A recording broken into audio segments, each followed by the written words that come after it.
Latest on President Trump's new steep tariff on India. It's now at 50%. Went into effect at midnight. Want to go to our chief White House correspondent, Mary Bruce, with the impact. Good morning, Mary.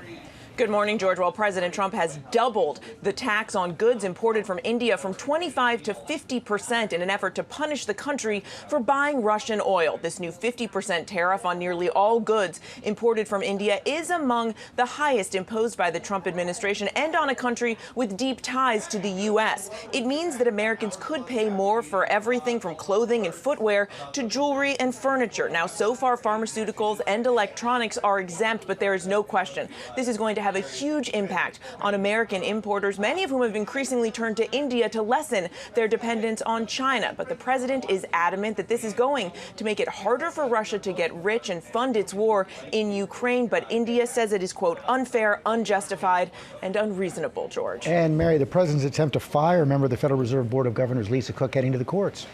Yeah, George, the president is once again testing the limits of his presidential power, attempting to fire a sitting member of the Fed's Board of Governors, potentially threatening the independence of the central bank and setting up a legal fight that is likely to reach the Supreme Court.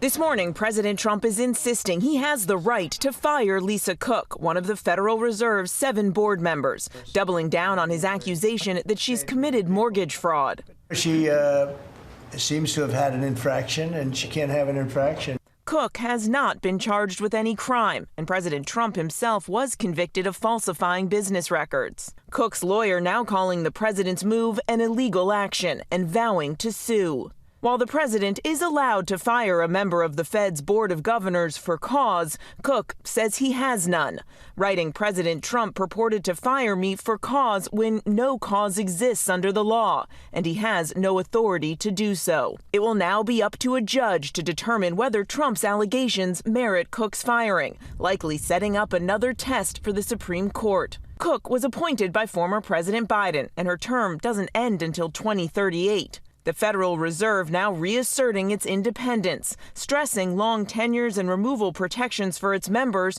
are a vital safeguard to protect the long-term interests of the American people.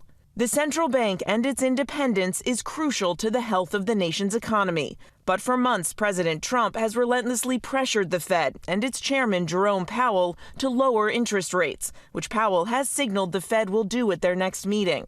People are paying too high an interest rate. Asked if he's just looking for a reason to fire an official he disagrees with, Trump saying this. Is your administration weaponizing government by digging into the mortgage records of officials you don't like? No, they're public. I mean, you can find out those records. You can go check out the records yourself. Some experts now warning the president's move is threatening the independence of the Fed and its credibility. If you don't have checks and balances, a central bank can overheat an economy, cause really high inflation, and create really big bubbles and crashes.